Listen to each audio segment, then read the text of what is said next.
Hello and welcome to the October 2012 edition of CWU News. Coming up, major recruitment drive at Monteray, O2 pension changes described as more gain than pain, the union campaigns to close the loopholes for agency staff, and marching on for a future that works. The union has begun a major recruitment drive in Monteray now that BT has acquired the company as a wholly owned subsidiary.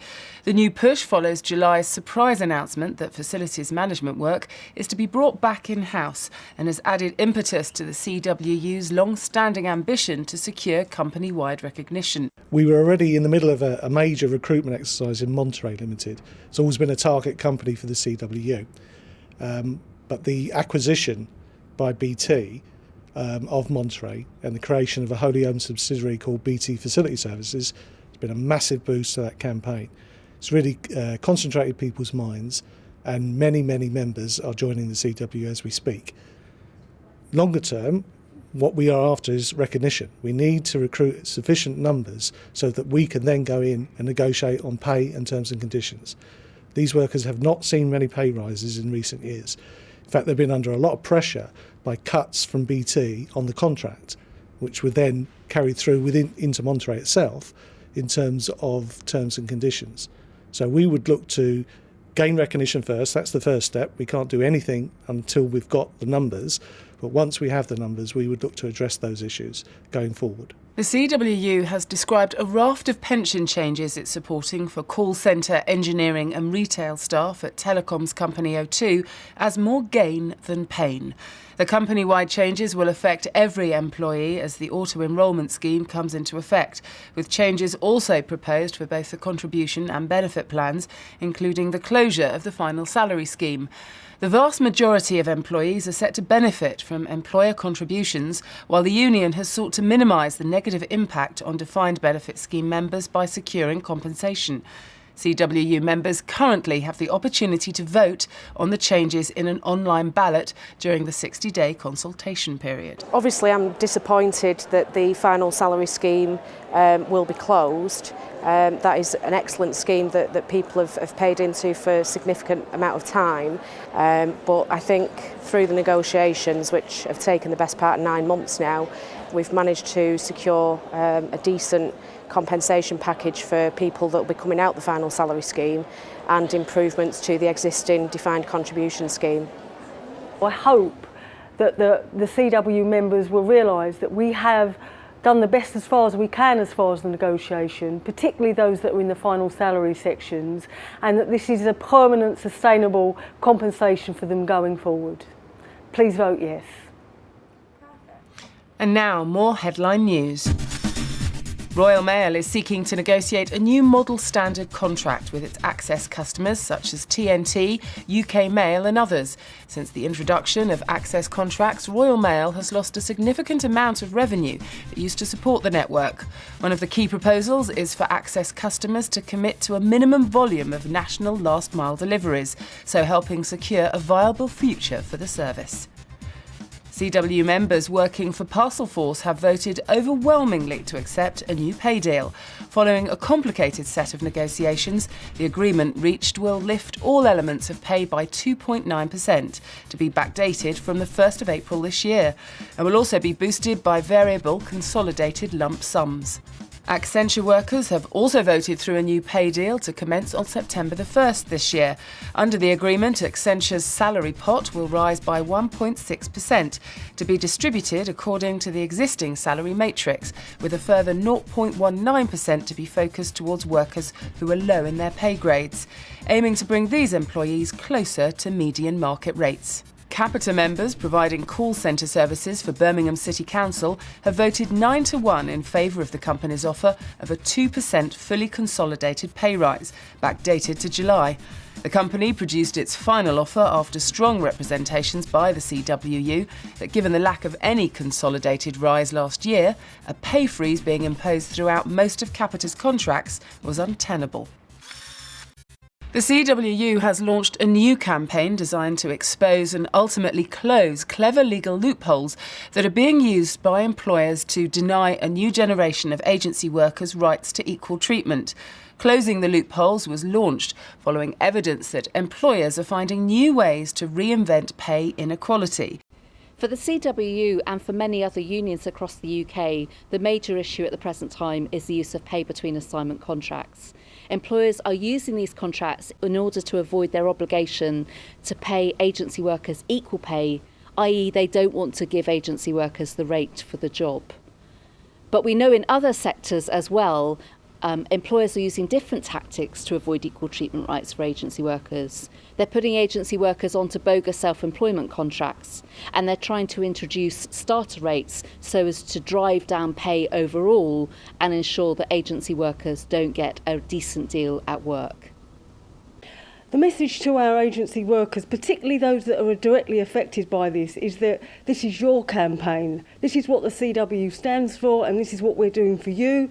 And we'd like you to become actively involved in this in order that we can make this a success. On October the 20th, hundreds of thousands of people marched through the streets of London, Glasgow and Belfast to demand a future that works. Over a year on from the successful March for the Future Day of Action in 2011, the TUC organised another mass demonstration that saw workers across the UK once again take to the streets in opposition to the government's austerity policies. The march called for more economic and employment growth and an end to failing cuts. It's important that we actually do march against these austerity measures this government's brought in. It has major effects for the whole of the country. And if you took our industry in itself, you look at telecommunications, the cutbacks that's there, the lack of infrastructure, the investment is going to be a real problem for us and our children in the future, especially in the investment in broadband. So it's really important we've got a good turnout from CWU and to fight this government. Basically just marching for all the cuts that are happening around education, all the women's services that they're cutting, domestic violence services. It's just absolutely disgraceful. They're targeting all the weak people, the people that need it the most. And most of all, I'm marching here for my son's future, because with all the cuts that are coming in now, that's who it's going to affect. My family are working class, so they might not be able to have the money to be able for me to afford to go to uni and things like that. So, whereas the government have all got enough money for their children to be able to go to these amazing universities, to be able to go over, travel the world, whereas as a family that both work and both try to give me the same, I might not be able to have that as the price of living at the moment.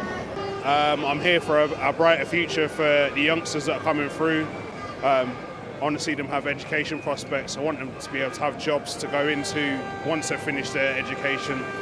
It's frightening for the future, really, and that's my fear for Molly, really. She can't afford to go to university if that's what she chooses to do, and it looks like she'll be living at home forever with Mum, really, if the cuts continue.